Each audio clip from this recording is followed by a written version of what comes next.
How do I position my hands in downward facing dog and in plank pose? My one teacher said this, my other teacher said that.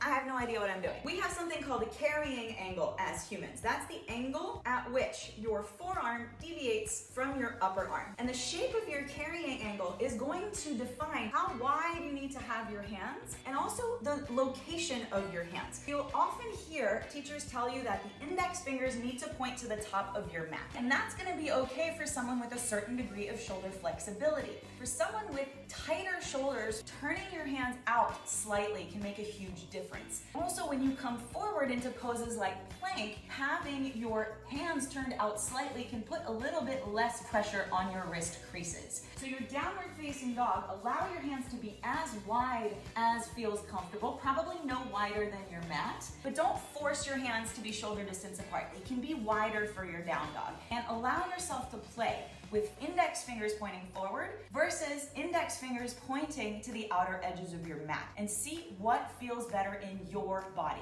If you're sick of not being exactly sure what is going on in yoga class, my no bullshit yoga pose library breaks down the nitty-gritty details of over 90 yoga poses so that you never have to ask yourself, what am I doing in yoga class ever again?